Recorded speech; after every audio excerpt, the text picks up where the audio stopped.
So hey everybody, it's Scott Berlin with Just Pause here today with Matt Karch of Saber Interactive. Today we're going to talk a little bit about NBA Playgrounds releasing today on Nintendo Switch, and I guess Xbox and PlayStation 2. But we're here to talk about the Switch version. PlayStation 4.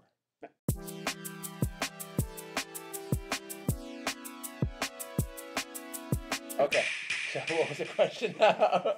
No worries, Matt. Why don't you tell us a little bit about yourself and Saber Interactive?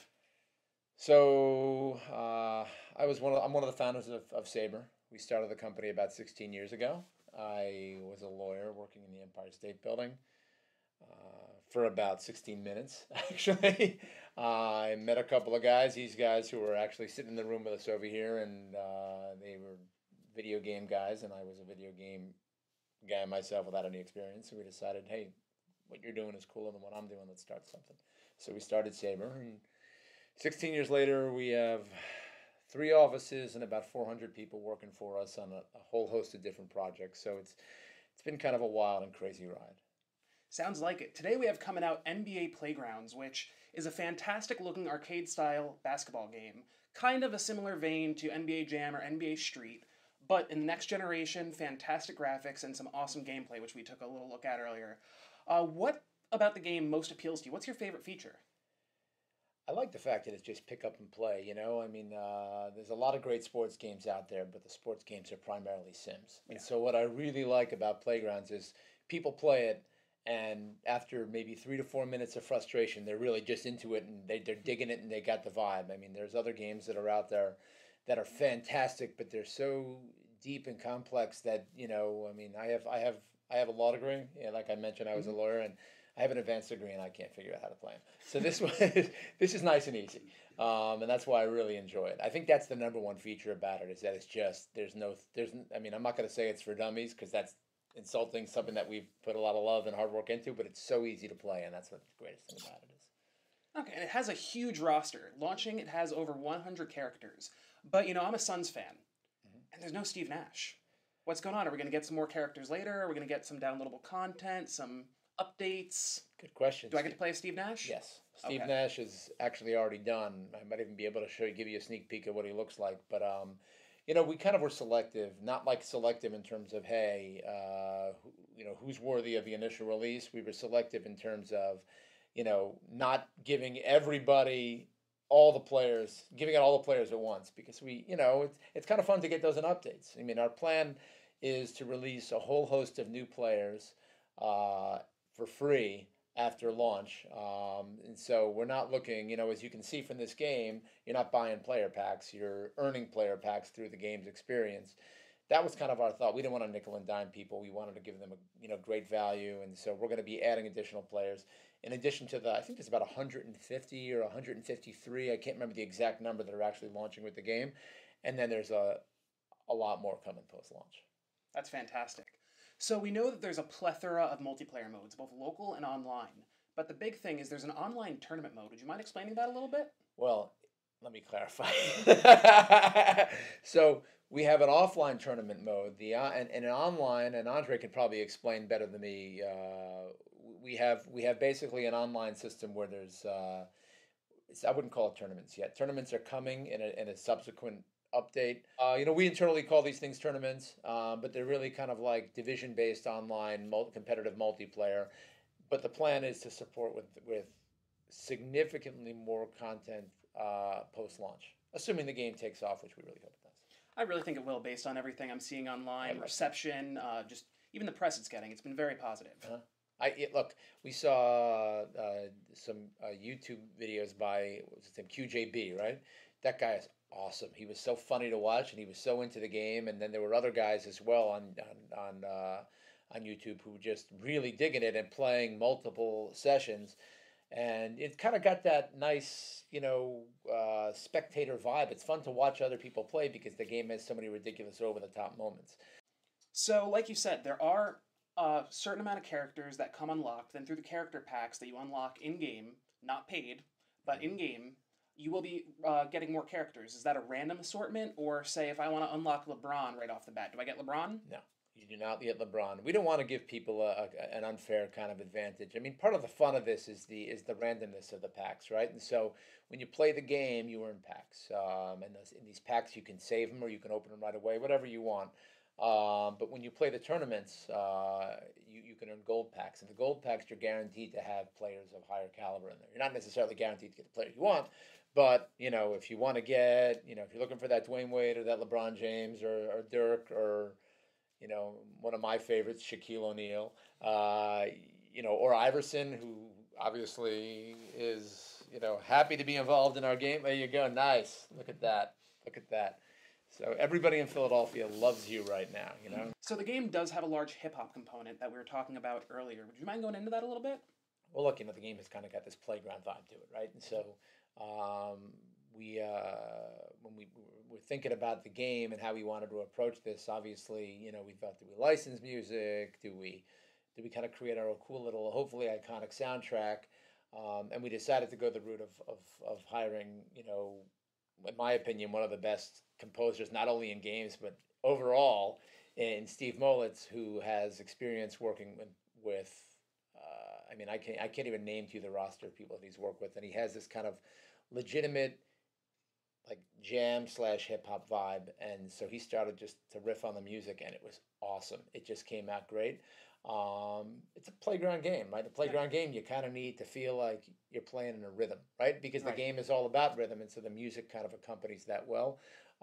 We did talk to some hip hop artists about getting them involved, and there was a lot of interest that Steve would have directed them and had them, do their thing, maybe sing on some of the songs, but timing wasn't right because we really wanted to get this game out as soon as possible. And so, yeah, music is a big component of the game, and obviously our hope is that the theme song in particular, which people are already digging on YouTube, it becomes kind of iconic and tied to the game itself. So music's important. And that explains why we're sitting in the music studio right now. So, like I said, we are a Nintendo-focused website. We do have a Nintendo-focused audience. The game does release on the PlayStation 4 and the Xbox One today alongside the Switch. But what sets the Switch version aside from the others? I think what really sets it apart is the fact that you can separate out those Joy-Cons and play, two players at the same time. And you get the same quality experience that you get on the console, except for you get it on the go. And I think that's just awesome. The Switch has been a phenomenal success, obviously. Yeah. We have really good relationships with people who work over at Nintendo, and we showed them the game. And when they saw the game, their comment to us is, "Oh my God, this is tailor-made for our platform. We need to release this." Forget the other platforms. You got to release it on our platform first. And we're like, well, we don't know about that, but because obviously it was already built on all the other platforms. But when you look at this game looks like almost like a Switch first game. It has that vibe to it. And the thing with the Switch, from our perspective, is it was even though it was the last platform to be developed for, primarily because it was so hard to get those dev kits and get that game going. It looks like it should lead on the Switch, in my opinion. Unfortunately, at launch, the online component is grayed out, and there's a lot of reasons for that. But my hope is, the online is already functional, so my hope is that we get it certified and in the game literally within days after launch. That all depends on the certification process, but it's already working, and it looks awesome, and it's fun, and I can't wait for people to just like see people sitting in a park or wherever they sit. And a playground. A playground. They should be sitting. No, that's a little sad though. If you're sitting in the playground, then you're not playing with an actual basketball. You're anyway. But yeah, okay. That's the perfect setting. Playing NBA playgrounds in the playground. I agree with you. It's for people like me who could jump 3 inches. I'd rather sit and so. Hey, that's twice as high as I can jump. So. So is there anything else that you'd like to tell us about the game? Anything we may not have covered? Anything that little known secret hidden in the game that somebody's going to have to pour through the game code and never find 30 years from now?